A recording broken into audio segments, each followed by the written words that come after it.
Dear students, now we will discuss exercise 15.1 question number 1।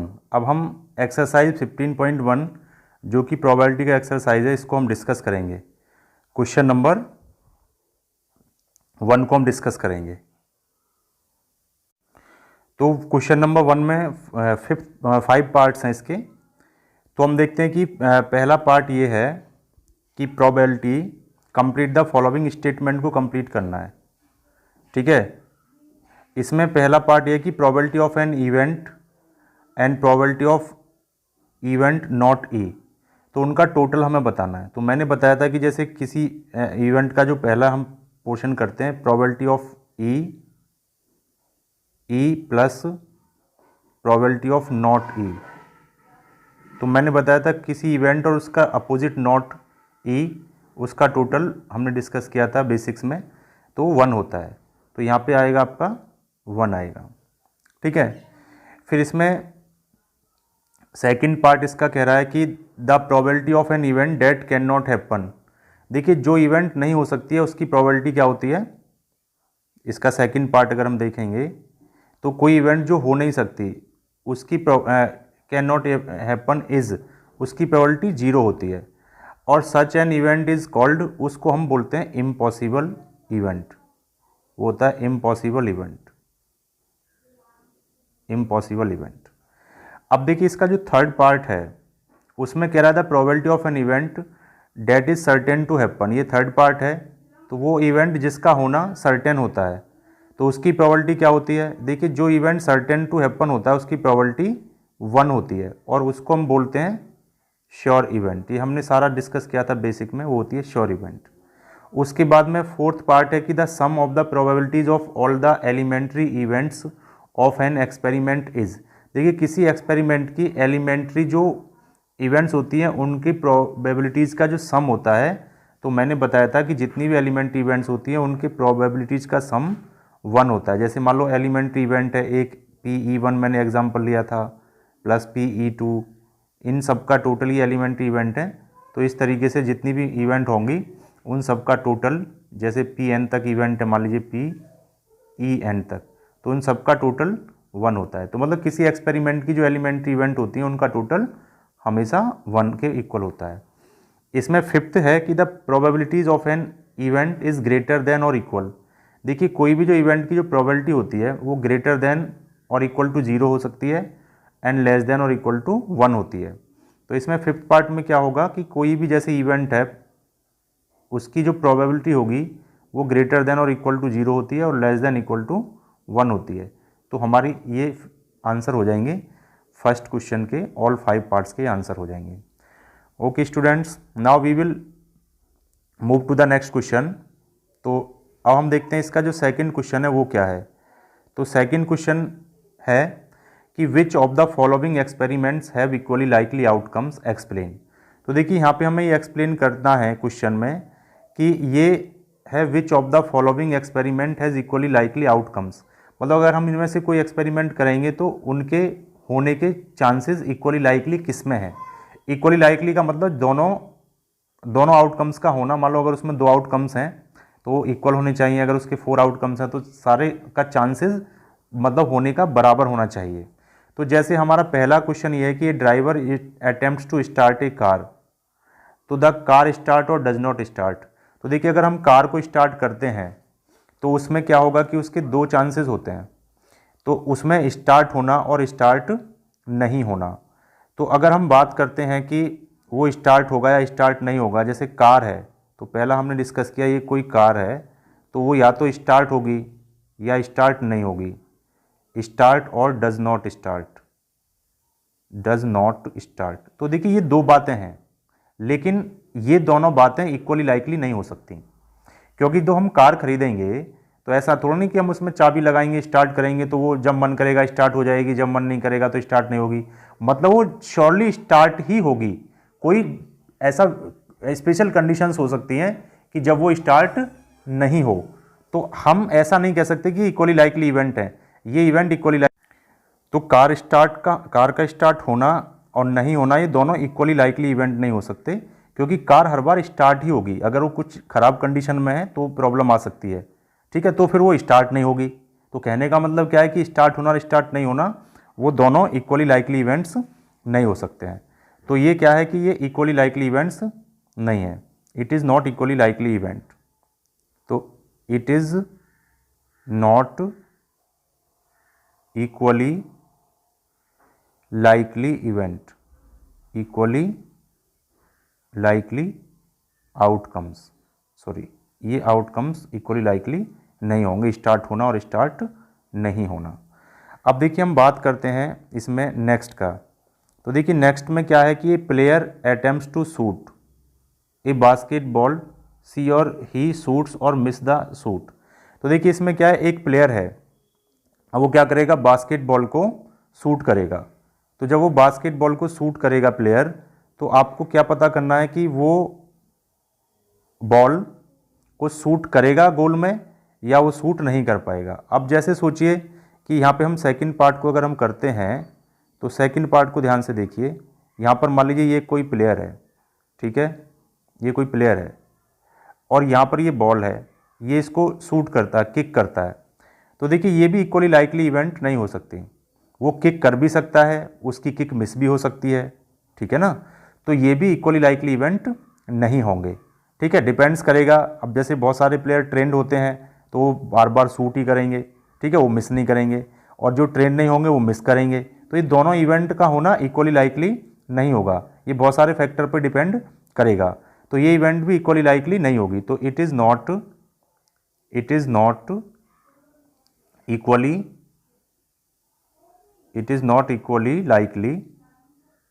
Equally likely outcomes.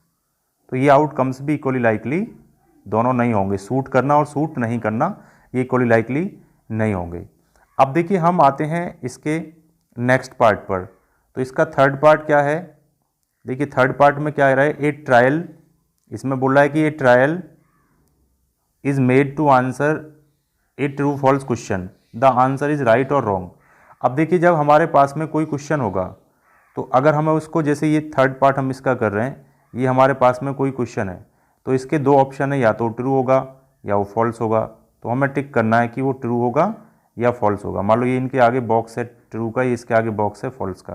तो आप देखेंगे question के दो ही चांस होंगे और दोनों बराबर हो सकते हैं कि वो चांस आप उसे टिक करें तो आपके चांस क्या है, वो ट्रू भी हो सकता है और वो क्वेश्चन फॉल्स भी हो सकता है। तो उसके ट्रू फॉल्स होने के इक्वली लाइकली चांस होंगे, ठीक है। तो यहाँ पर हम क्या कह सकते हैं कि ये इक्वली लाइकली आउटकम्स होंगे। ट्रू फॉल्स होना क्या होगा, it is equally likely outcomes, ठीक है ना। तो ये जो आपका जो ट्रायल है, एक्सपेरिमेंट थर्ड है, उसके क्या होंगे, इक्वली लाइकली आउटकम्स होंगे। तो दिस एक्सपेरिमेंट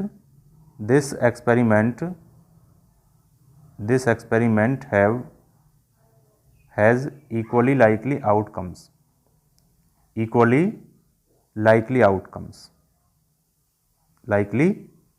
आउटकम्स। तो इसके आउटकम्स जो होंगे वो इक्वली लाइकली होंगे। अब देखिए इसी तरीके से आप थर्ड को आप डिसाइड कर सकते हैं। तो आप थर्ड को डिसाइड करेंगे कि बॉय अगर बॉर्न होता है बेबी, तो वो बॉय होगा या गर्ल होगा।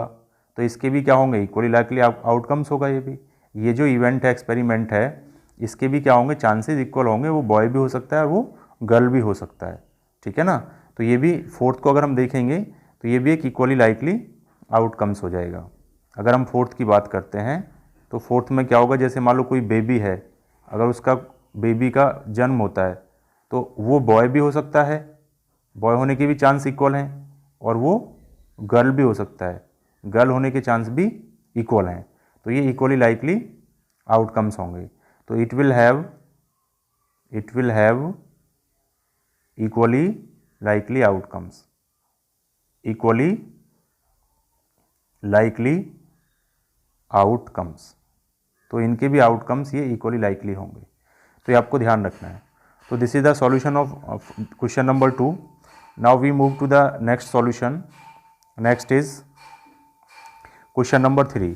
तो इस क्वेश्चन को हम देखते हैं ध्यान से। तो why is tossing a coin consider to be a fair way of deciding which team should get the ball at the beginning of a football game. तो ये कह रहा है कि why is tossing a coin is considered to be fair way of deciding which team should get ball at the beginning of a football game. तो देखिए football game के beginning में जब कोई गेम स्टार्ट होता है तो किस टीम को बॉल मिलेगी, या जैसे क्रिकेट स्टार्ट होता है तो कौन पहले बैटिंग करेगा, कौन पहले बॉलिंग करेगा, या फुटबॉल में क्या होगा कि बिगिनिंग में बॉल किसके पास रहेगी, ये डिसाइड करने के लिए हम टॉस करते हैं। तो हम टॉस ही क्यों करते हैं, उसी को फेयर वे क्यों समझा जाता है। तो देखिए इसके अगर हम बात करेंगे सॉल्यूशन की, क्वेश्चन नंबर अगर हम सॉल्यूशन की बात करेंगे क्वेश्चन नंबर 2 की सॉल्यूशन की, तो इसमें हम क्या देखेंगे कि देखिए इसमें क्या होगा कि सॉल्यूशन में कि जैसे मान लीजिए कोई कॉइन है, तो इसमें ऐसा हम कॉइन को ही क्यों चूज़ करते हैं डिसाइड करने के लिए। तो कॉइन के 2 चांसेस होंगे, एक तो हेड आ सकता है अगर उसको हम टॉस करेंगे और एक टेल आ सकता है। तो पहली बात क्या है कि दोनों जो चांसेस हैं ये इक्वली लाइकली हैं, ये दोनों चांसेस क्या हैं, इक्वली लाइकली हमारे चांस हैं, एक बात। दूसरा बात क्या है कि हम ये अनप्रिडिक्टेबल हैं, तो पहले से हम ये नहीं बता सकते कि हेड आएगा या टेल आएगा, ठीक है ना। तो हम एडवांस में ये डिसाइड नहीं, पहली बात तो ये हो गया कि ये इक्वली लाइकली हैं। दूसरी बात क्या हो गया कि in advance we can not predict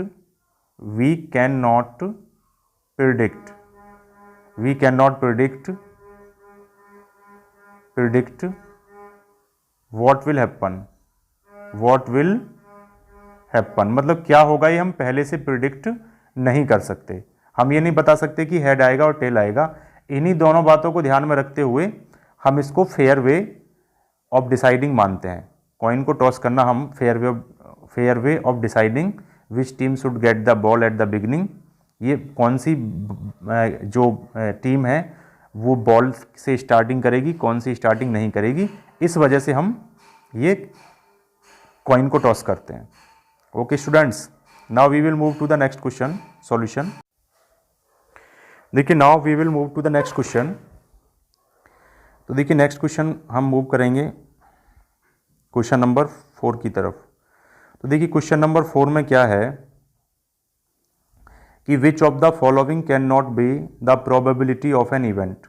तो ये इवेंट, इसमें से जो 4 ऑप्शन दे रखे हैं, जैसे एक ऑप्शन ये हो गया, एक बी ये हो गया, सी ये हो गया, डी ये हो गया, तो आपसे पूछ रहा है कि इसमें से कौन सा जो ऑप्शन है वो किसी इवेंट की प्रोबेबिलिटी नहीं हो सकता। तो हम इसका सॉल्यूशन देखते हैं। तो फिर हम अपने बेसिक पर जाते हैं। तो देखिए मैंने बताया था जैसे कोई इवेंट है, मैंने बोला था कि जैसे कोई इवेंट है ई, अगर हम इसका सॉल्यूशन देखते हैं क्वेश्चन का, तो कोई इवेंट जो ई होगी तो उसकी प्रोबेबिलिटी या तो 0 होगी या 1 के बिटवीन होगी। तो अब इसी को ध्यान में रखना है। तो प्रोबेबिलिटी 0 से कम नहीं हो सकती, 0 से कम का मतलब नेगेटिव नहीं हो सकती, तो ये ऑप्शन हमारा नहीं हो सकता क्योंकि प्रोबेबिलिटी इसमें नेगेटिव है। प्रोबेबिलिटी 1 से बड़ी नहीं हो सकती, ठीक है ना। तो 1 से बड़ी का मतलब क्या होगा, देखिए अगर कोई चीज़ फ्रैक्शन में है, किस में है, फ्रैक्शन में है, और उसका न्यूमरेटर क्या है, छोटा है डिनोमिनेटर से, तो वो चीज़ 1 से छोटी होगी, ठीक है ना। अब देखिए इसमें 2/3, ठीक है, तो ये 2/3 किसी इवेंट की प्रोबेबिलिटी हो सकती है क्योंकि ये 1 से छोटी है और पॉजिटिव है, तो ये प्रोबेबिलिटी हो सकती है। ये 0.7, ये भी 1 से छोटा है, ये भी प्रोबेबिलिटी हो सकती है। 15% को अगर हम देखेंगे सी ऑप्शन को, तो 15% को हम कैसे लिखेंगे, 15/100। तो जब 15/100 करेंगे तो ये आएगा 0.15 जो कि 1 से छोटा है, तो ये भी प्रोबेबिलिटी हो सकती है। तो ऑप्शन जो बी होगा ये किसी इवेंट की प्रोबेबिलिटी नहीं हो सकती क्योंकि ये नेगेटिव है। तो सीधा यही हमारा आंसर हो जाएगा। आप सीधा आंसर देख के नेगेटिव देख के बता सकते हैं क्योंकि प्रोबेबिलिटी कभी भी नेगेटिव नहीं होती है। तो इस तरीके से हम इसका सॉल्यूशन देख सकते हैं। Now we will move to the next question solution. तो what is the next question, this is the question number 5। इसमें क्या कह रहा है क्वेश्चन में कि कोई इवेंट है, कोई इवेंट दे रखा है आपको, तो उसका इफ प्रोबेबिलिटी ऑफ ई 0.05 है, और what is the probability of not E, तो इसका हमने पढ़ा था फॉर्मूला। तो इसके सॉल्यूशन पर जब हम आते हैं तो फॉर्मूले का हम डायरेक्ट यूज़ करेंगे। तो देखिए फॉर्मूले में क्या था, इसका सॉल्यूशन अगर हम देखते हैं तो फॉर्मूला ये था कि probability of E plus probability of not E, P और नॉट ई का मतलब होता है उनका सम 1 होता है। तो प्रोबेबिलिटी ऑफ ई हमें दे रखा है 0.05, इसकी वैल्यू रख देंगे 0.05 plus probability of not E equal to 1। तो अब हमें नॉट ई निकालना है, तो इसको इधर ले जाके यहाँ से माइनस कर देंगे 1 में से। तो प्रोबेबिलिटी ऑफ नॉट ई क्या हो जाएगा, नॉट ई हो जाएगा 1 माइनस 0.05। तो जब इसको 1 में से 0.05 को माइनस करेंगे तो प्रोबेबिलिटी ऑफ नॉट ई जो आएगा वो आएगा 0.95। तो ये हमारा आंसर हो जाएगा, यही हमारा आंसर होगा स्टूडेंट्स। ओके, देखिए now we will move to the next question. Question number हम 6 पे मूव करेंगे। अब देखिए क्वेश्चन नंबर 6 में वो क्या कह रहा है, ये क्वेश्चन नंबर 6 है, ए bag contains lemon flavoured candies only. देखिए एक बैग में केवल लेमन फ्लेवर्ड कैंडीज़ हैं। जैसे आप टॉफ़ी खाते हैं, कैंडीज़ खाते हैं, वो लेमन फ्लेवर होती हैं, मैंगो फ्लेवर होती हैं, ठीक है ना, तो ऑरेंज फ्लेवर होती हैं। तो एक बैग है हमारे पास, उसमें केवल लेमन फ्लेवर्ड कैंडीज़ हैं। तो Malini takes out 1 candy without looking into the bag. वो बैग में नहीं देखती और एक कैंडी उसमें से निकालती है। तो what is the probability that she takes out an orange flavour candy, ठीक है, और ए लेमन फ्लेवर कैंडी। तो इनकी प्रोबेबिलिटी हमें बताना है। तो देखिए इसको अगर आप ध्यान से देखेंगे तो इसमें देखिए क्या है, इसका सॉल्यूशन देखिए। तो देखिए जब ये हमारे पास में ये बैग है, मान लो हमने ये बैग ले लिया एक, ठीक है, ये हमारा बैग है। इस बैग के अंदर क्या है, ये बैग है और इसमें केवल ये कैंडीज़ रखी हुई हैं मान लो, और ये सारी कैंडीज़ क्या हैं, ये जितनी भी कैंडीज़ हैं वो सब लेमन फ्लेवर कैंडीज़ हैं। वो क्या है, lemon flavoured candies, lemon flavoured candies. अब देखिए ध्यान से सुनिए, अगर आप सोचिए कि अगर आप इसमें से एक कैंडी पिकअप करेंगे रैंडमली, तो आप सोचिए कि जब इसमें लेमन फ्लेवर्ड कैंडीज़ हैं तो क्या कभी आप ऑरेंज फ्लेवर कैंडी निकाल सकते हैं? जब उसमें ऑरेंज फ्लेवर्ड है ही नहीं तो सोचिए वो कभी निकाल नहीं सकते। मतलब ये इवेंट कभी हो नहीं सकता। अगर हम थ्योरेटिकली सोचते हैं इसको, तो ऑरेंज फ्लेवर कैंडी आप उसमें से कभी निकाल नहीं सकते। तो मतलब ये इम्पॉसिबल इवेंट हो जाएगा। जब ये इम्पॉसिबल इवेंट हो जाएगा, अगर हम फर्स्ट की बात करते हैं तो getting an orange flavour candy, तो getting an orange flavour candy, getting an orange flavoured candy is an impossible event. वो एक इम्पॉसिबल इवेंट होगा क्योंकि ये इवेंट हो ही नहीं सकता, क्योंकि उससे आप कभी भी चाहे कितनी बार कोशिश करना, आप कभी ऑरेंज फ्लेवर कैंडी नहीं निकालोगे, क्योंकि सारी orange flavoured candy lemon flavour candy है, तो ऑरेंज फ्लेवर कैंडी उससे कभी नहीं निकलेगी। तो जब ये इम्पॉसिबल होगा तो इसकी प्रोबेबिलिटी क्या हो जाएगा, तो देखिए जो प्रोबेबिलिटी होगा ऑरेंज फ्लेवर का, ऑरेंज कैंडी के लिए मैं कैंडी लिखे दे रहा हूँ, ऑरेंज कैंडी का जो प्रोबेबिलिटी होगा वो 0 होगा, वो कभी नहीं हो सकता है। ठीक है, देखिए अब हम इसमें बात करते हैं सेकंड पार्ट का। तो इसके सेकंड पार्ट में क्या बोल रहा है वो सेकंड पार्ट में कह रहा है कि ये बैग है, तो इसमें से लेमन फ्लेवर कैंडी निकालने की प्रोबेबिलिटी क्या होगी। देखिए जब इसका हम सेकंड पार्ट देखेंगे तो आप ध्यान से देखिए, ये फिर हमारा वही बैग है, ये हमारे पास में एक बैग हमने ले लिया। अब इसमें सारी जो कैंडी हैं वो सारी लेमन फ्लेवर्ड हैं, वो सारी कैंडी लेमन कैंडी हैं ये। अब सोचिए जब इसमें से हम कोई सी टेक्स आउट 1 कैंडी, तो आप देखिए जब उसको श्योरली, क्योंकि उसमें सारी लेमन फ्लेवर्ड हैं, तो आपके हाथ में ऑब्वियसली लेमन फ्लेवर्ड आएगी। तो ये इसका क्या होगा, ये इवेंट श्योर होगी। तो ये क्या होगी, ये श्योर इवेंट है। और आपको पता है कि श्योर इवेंट का जो प्रोबेबिलिटी होता है वो क्या होता है, 1 होता है। तो प्रोबेबिलिटी ऑफ लेमन कैंडी का क्या हो जाएगा, क्योंकि एक श्योर इवेंट है तो प्रोबेबिलिटी ऑफ लेमन कैंडी वो 1 हो जाएगा, क्योंकि श्योर इवेंट की प्रोबेबिलिटी 1 होती है। तो this is the solution of this question. Okay student, thank you. अगर ये सॉल्यूशन आपको पसंद आते हैं तो आप इस वीडियो को लाइक करेंगे, शेयर करेंगे, सब्सक्राइब करेंगे, ठीक है, और लाइक करना नहीं भूलेंगे इसको, ठीक है, अगर वीडियो पसंद आती है। अगर पसंद नहीं आती है तो आप डिसलाइक भी कर सकते हैं, क्योंकि आप फ्री हैं लाइक डिसलाइक करने के लिए, ठीक है। Okay student, thank you.